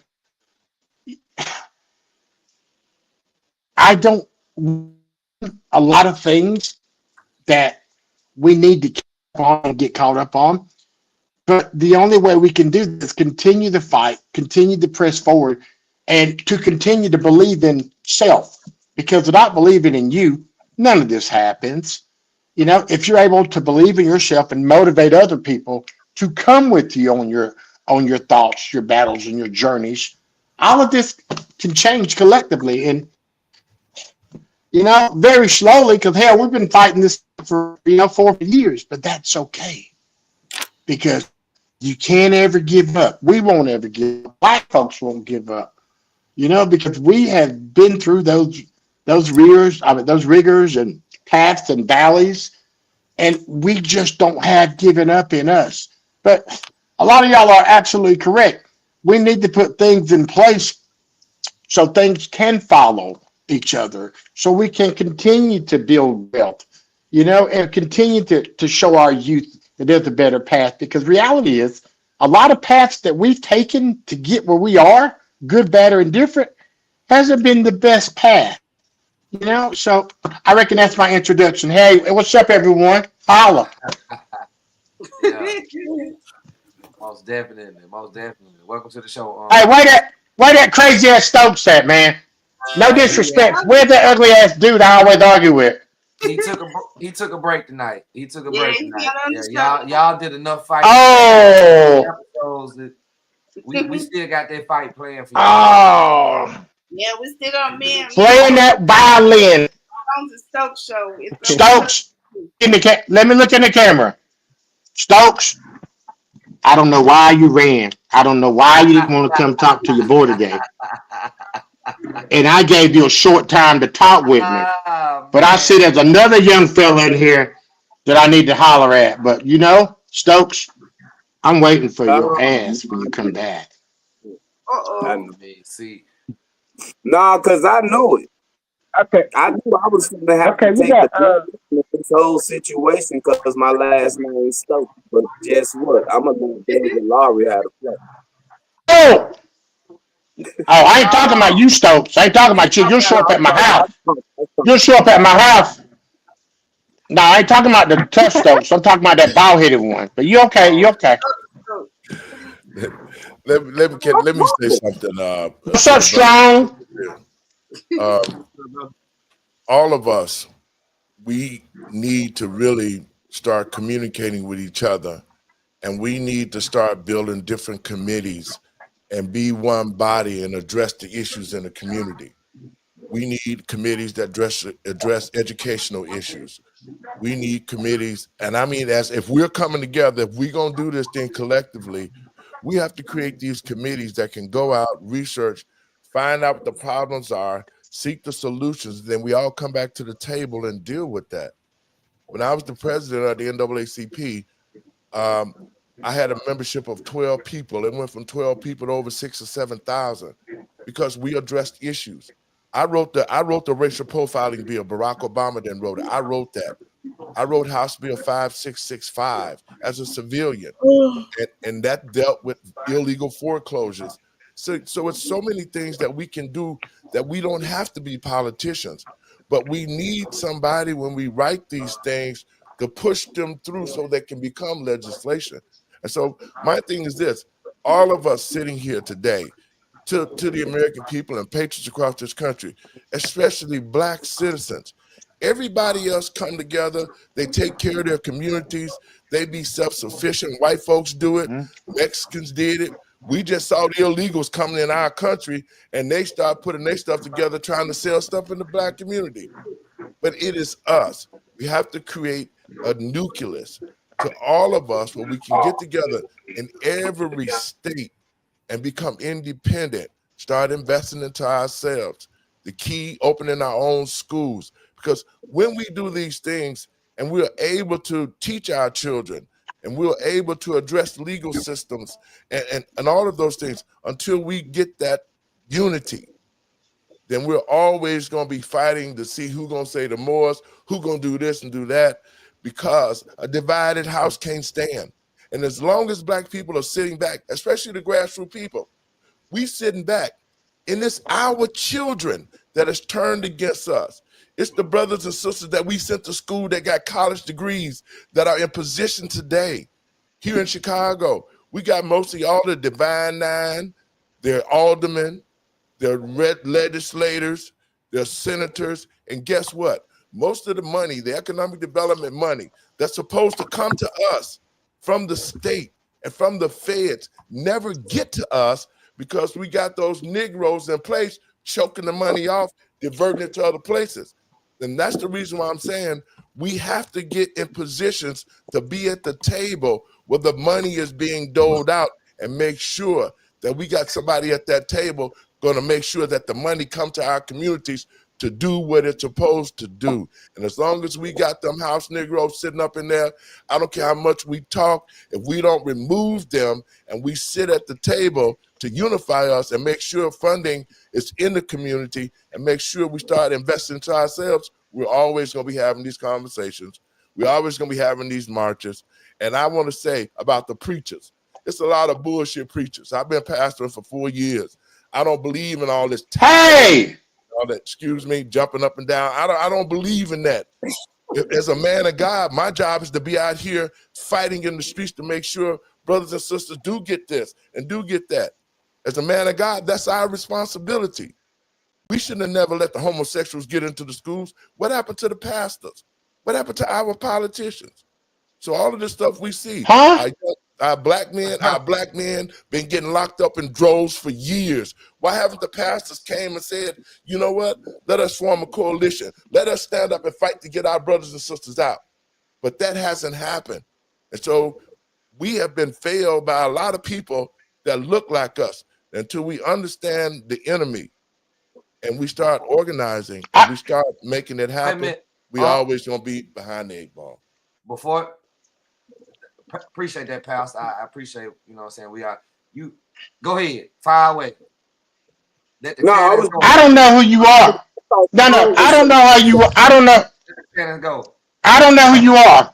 I don't know who you are, Pastor. But you's a fine man to me. I have never heard a finer pastor in my life. Straight up, brother. That's what I'm talking about. I like that. BS. Everybody's self. And that's what a lot of them want to do. Now, I got to touch on one quick thing, and then I'm going to leave y'all alone. Okay? You know how they're spending a lot of money in Chicago? I touched on this last week. I'm really going to get it today. Remember last week we were talking about I knew 3 people, 4 people? Guess what happened, y'all? They manipulated these black people in Chicago and how a lot of communities get money. They're killing young brothers. They settled with Sonia Massey's family for $10 million. They settled with Dexter Reed Jr. family for $1.25 million. Then they settled with another young lady for $900,000.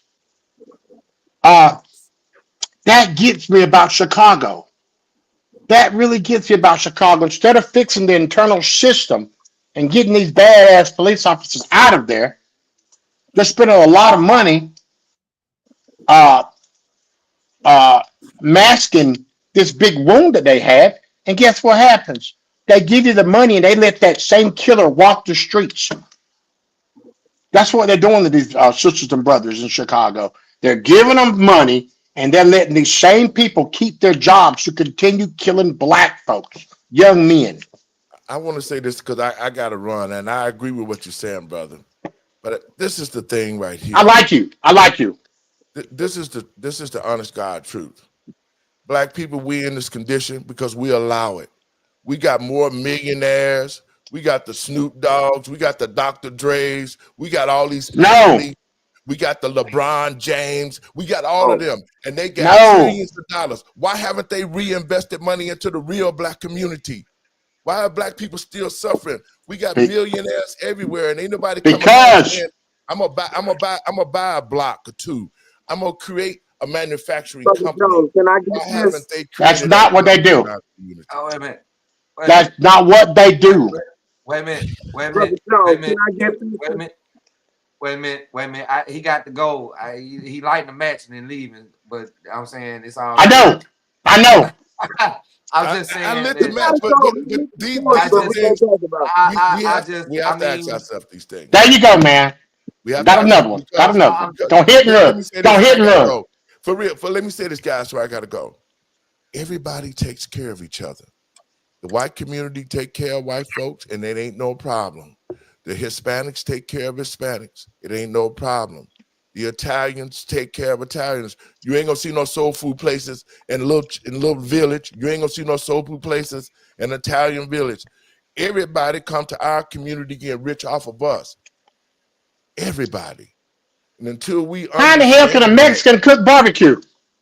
but they selling tacos in the black community, and we buying them. All day, every day. And we buying that Chinese food too. I like that shit. I like that though, Pastor. But So the point that I'm making is this. We have to be self-sufficient. We have to take care of each other because just think about this. If every black millionaire gave $1 million back to their respective black communities, we would get out of this rut because we would have our own economic system. The Black Wall Street was the economic system that propelled the black community, Rosewood and Tulsa, Oklahoma, to be the most powerful economic engine in the United States. And they were ran by black people. If we want to get back to independence, that's what we need to do is create the Black Wall Street vision again and start reinvesting into ourselves. That's the only way we're going to be free. Before you go, Larry, hold on before you go.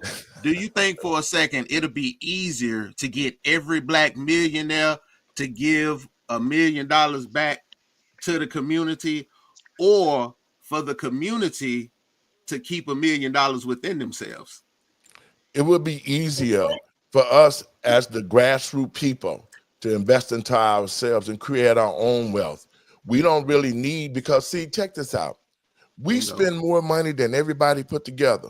Instead of buying a manufacturing firm, we'll stand in line for 3 days to get a pair of Jordans that cost us $800. Okay, instead of being at the school to understand what your children are learning, and we won't go to a PTA meeting, but we'll go to a concert and stay there all day and night to spend money instead of worrying about our kids. Until VIP.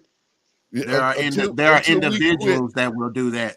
Not we. There are individuals that do that. But check this out though. Until we come together and get a plan, a game plan, which is I'm saying, and I got to get out. Until we come together, all of us here in this panel, we need to get together and start putting things in action. That's what we need to do. You in Mississippi, I'm in Chicago, you in Memphis. We need to come together collectively. And when we do that, we can make the changes because now we're not worried about the white folks. We're not worried about everybody else. We're worried about what we need to do to fix our own community. And if we're going to be freed, we got to free ourselves. That's all I got to say, brother. I love y'all, man, for having me. Thank you so much, man. We doing something at the Let the Truth Be Told. We're starting our own TV, Roku TV channels. We got about 7 channels, and it's going to be about education. We want to be able to have programs to educate black people, not with all the videos with your butt hanging out. They need to understand how to be an entrepreneur. They need to understand how the prison system works. They need to understand how to create economics. If we start teaching in that manner, our whole lives will change, our communities will change, and then we would be one nation for sure. And when we become a nation, then we can get reparations. Man, I got to go, man. I love y'all for having me on the show, man. Anytime, OG, any of y'all need me.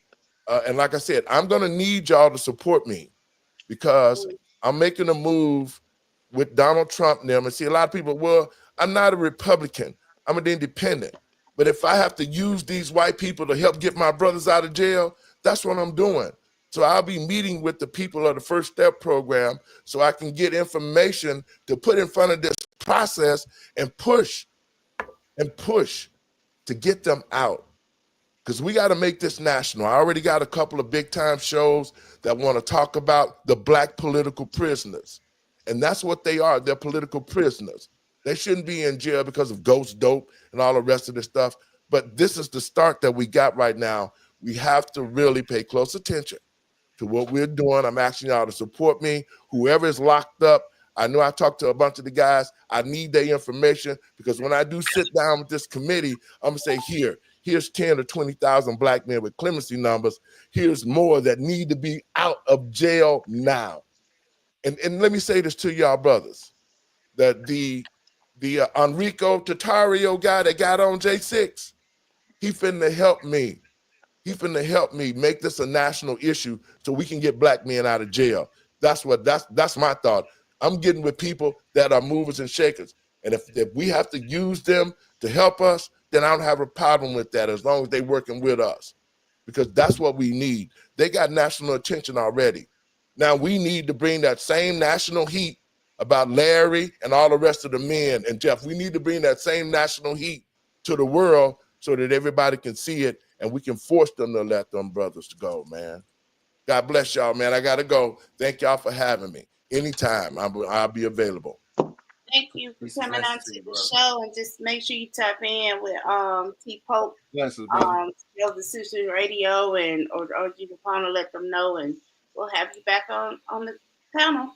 So that, and also let's thank Miss both doctors, Dr. Aguilar and Dr. Matthews. They both had to leave. We definitely appreciate them coming out here. So anybody else want to chime in, T Pope? How you liking the show so far? He was long-winded.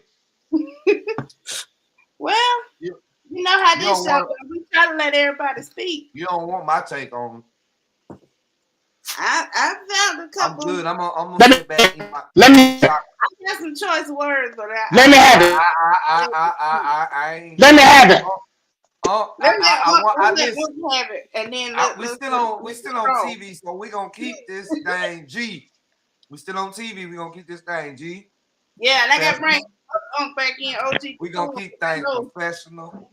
We not gonna badmouth nobody. We gonna support the brother in his endeavors.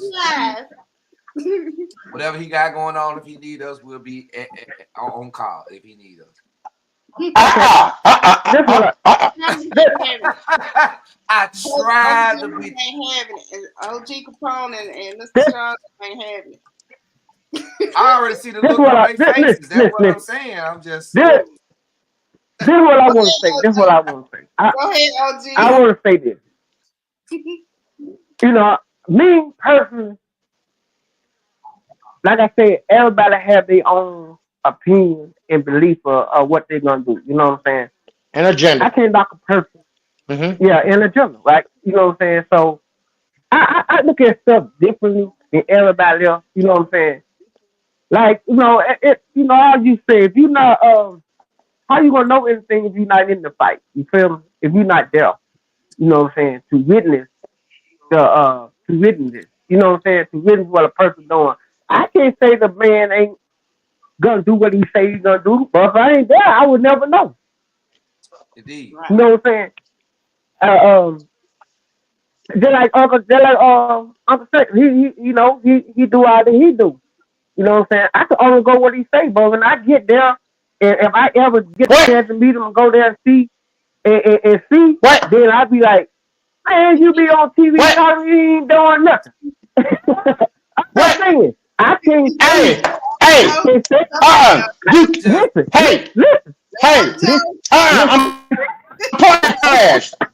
I'm pointing at you. You can Google me, baby. You can Google me.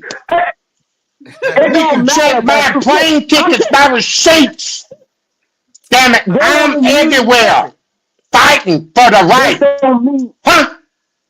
Listen, that don't mean anything. Now, I'm gonna tell you something like this. I'm gonna keep it behind. All right. I used to ask people from the Paris Revolution, how do you define a person's life?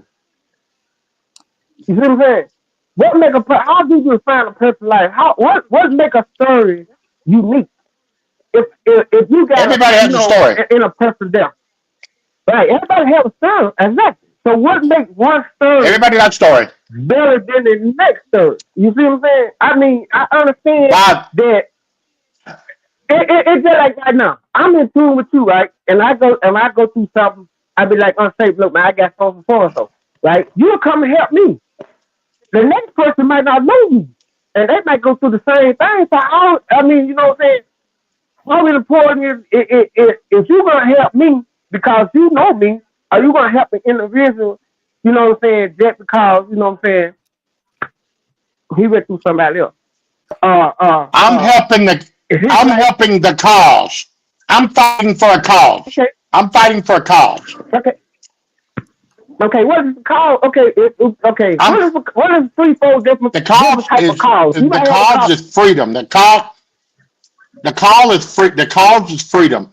The cause is change. The call is making an impact. The call is giving people opportunities to have a better opportunity to survive in every aspect. Hell, right now, if you look online, I'm trying to find a guy that's been missing for 6 months in South Dakota. I've got all of my, Yeah, I saw I've that. got, cadaver dogs. You know what I'm saying? Mm-hmm. I'm trying to Yeah, make a difference in people that look like us lives. I don't just talk about this shit. right, I'm about this.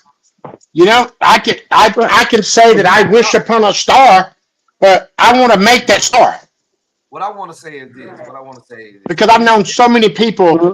that they got visions, they got thoughts, and I want to make all of my visions and my thoughts happen. That's the reason why I take every opportunity I have to circle the globe to meet people that have the same feelings that I have about change.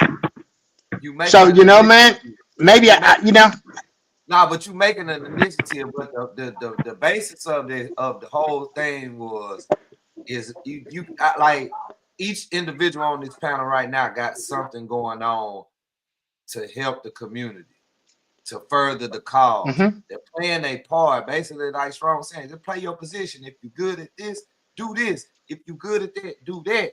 But don't come in a Everybody's room. got a lane. Everybody got a No, lane.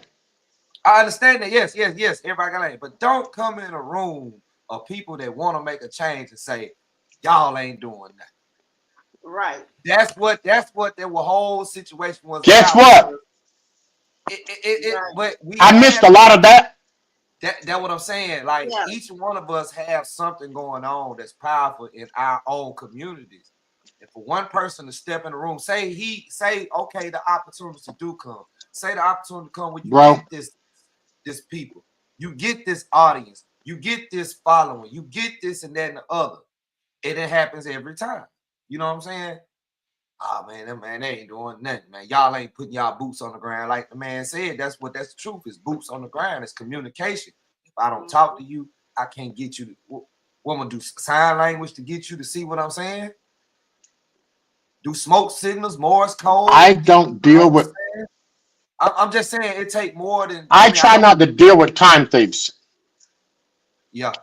Time thieves are people that talk about things. It's like, how many of those people have you ever met? They're riding a bicycle with a wagon behind it, picking up cans with a flat tire, and they look at you and says, "Hey, man, I got a 20-bedroom house," and you look at them and give them a stupid look.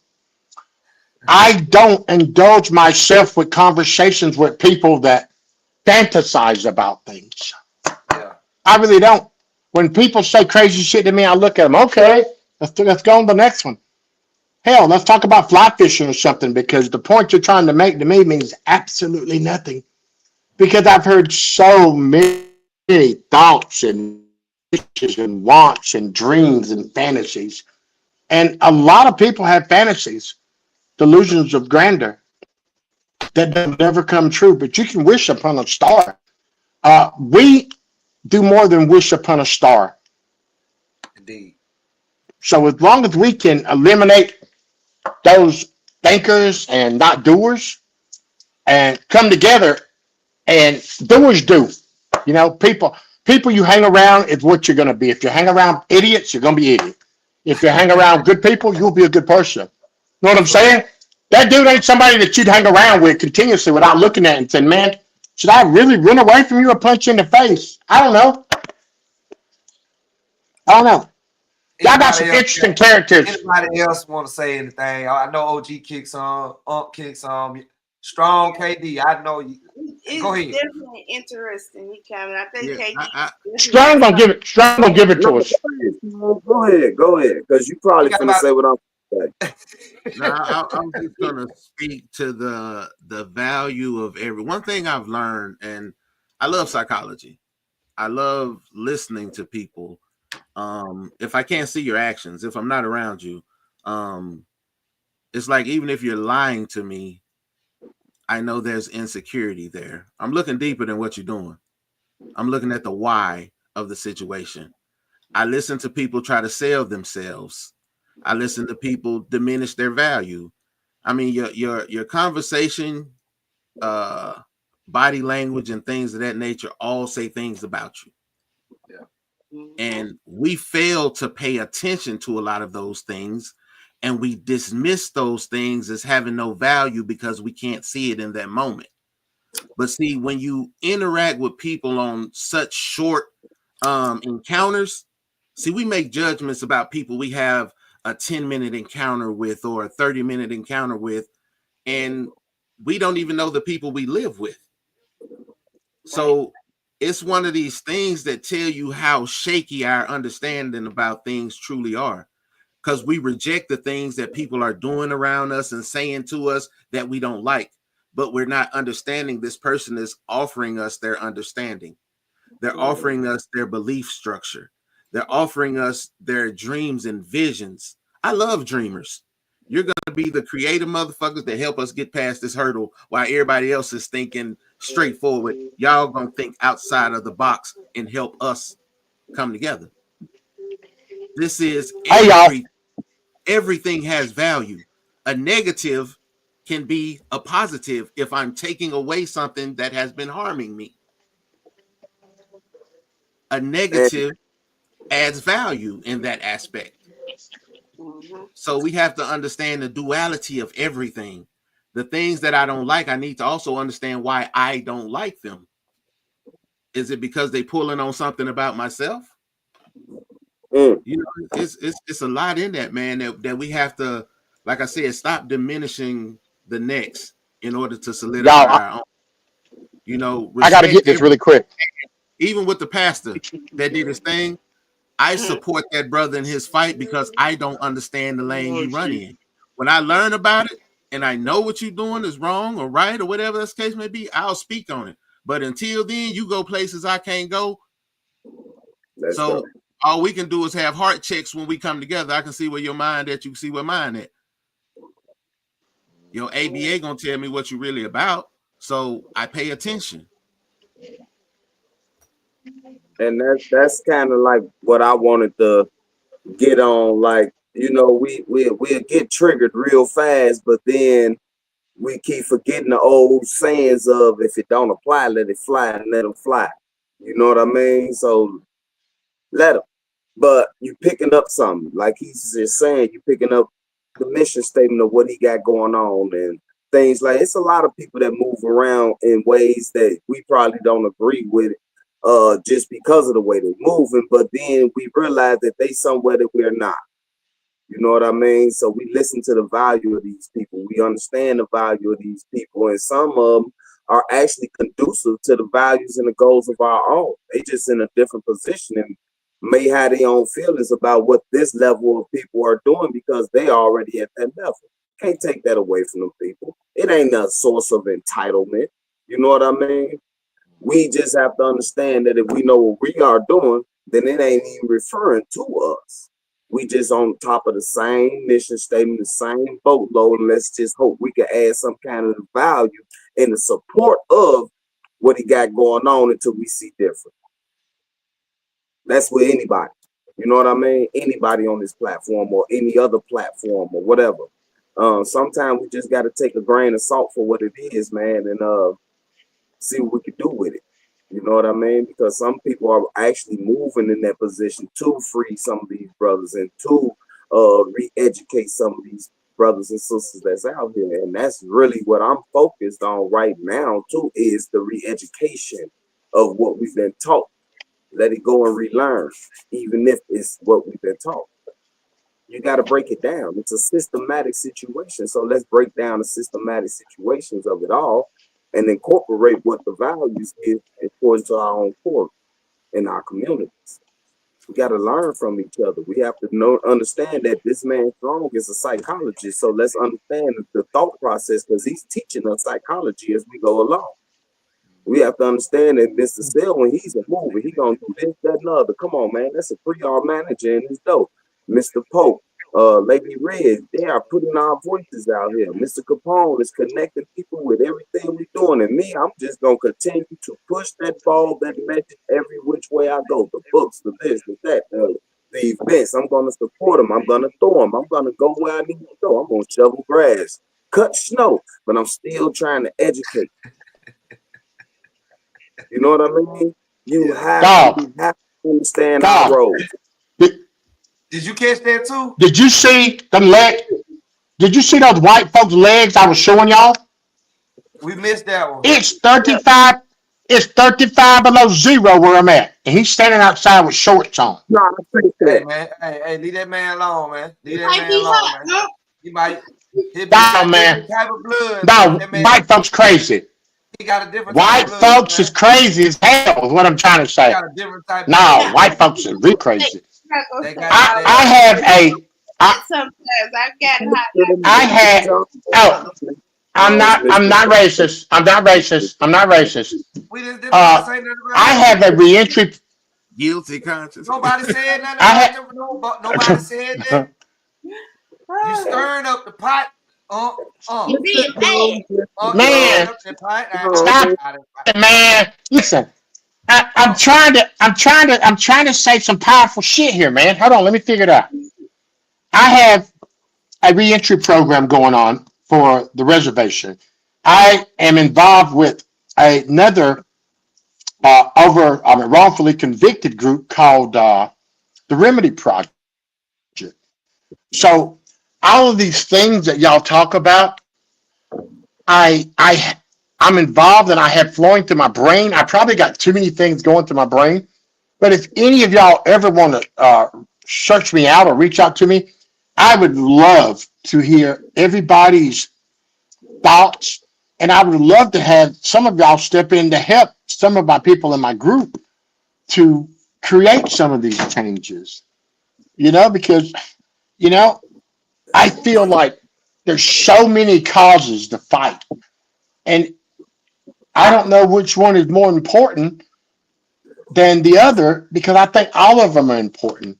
I want to see people not go to prison, not go to jail. I want to see black people, have financial literacy and be able to uh, facilitate and take care of their families and have their families. I want to see young men have good college educations. I want to see young men stop shooting each other.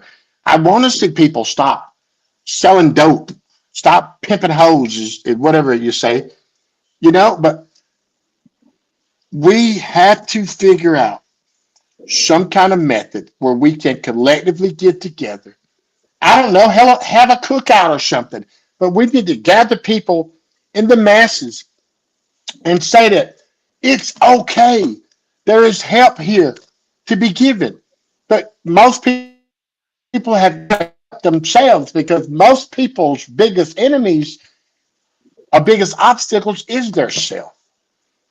So every time I hear strong, uh, oh my God, man, I feel like, damn, I want to just latch on to that brother, because he is powerful. Every time I hear Stokes, not the crazy ass one, but the brother right there, the righteous brother, just beautiful human beings, man.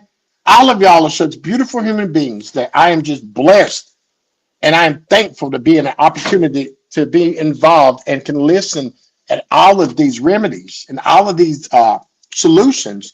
And OG Capone, that's my man.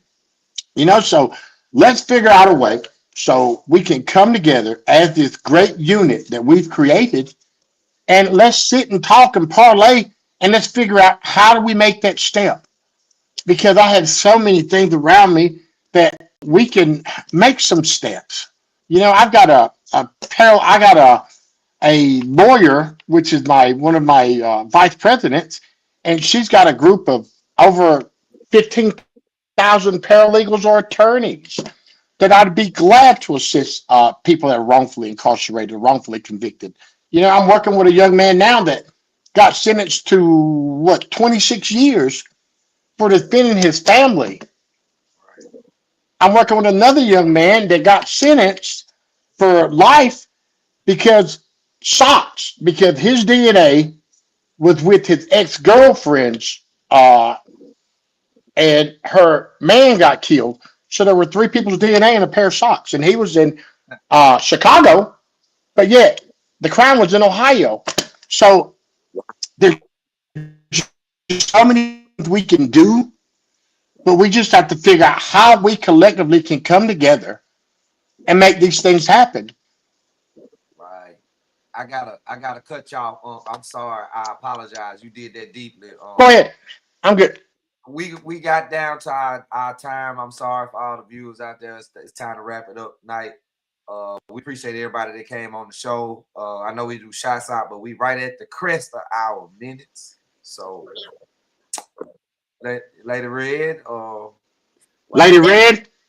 It definitely was a great show tonight. We had a lot of people, and thank you again for Dr. Atwater, Dr. Matthews, Ms. Peoples came on, Mr. Parks, even though we can get to talk to him.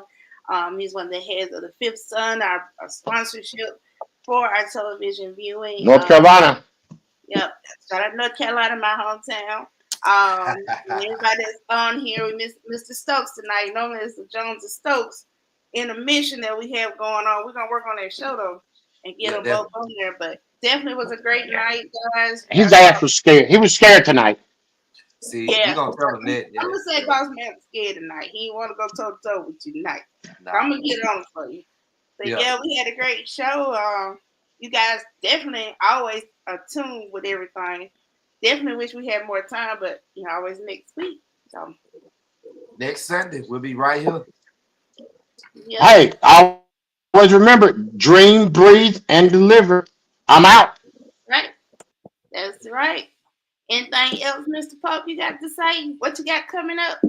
Like, shouts out to God, man. If it wasn't for God, we wouldn't be here doing what we're doing. You know what I'm saying? The Most High, He gets all of it. Sir. Amen. Everybody on the panel, the team, everybody. You know what I'm saying? Big week, all that. Oh, and another note that you guys know, shout out to Zeus Network. My friend know we will be back this year with the Alabama Music Awards. I am the host. So June 27, 2025, that's on a Sunday. The whole Empire family will be down at Bessemer Civic Center. That's in Birmingham area.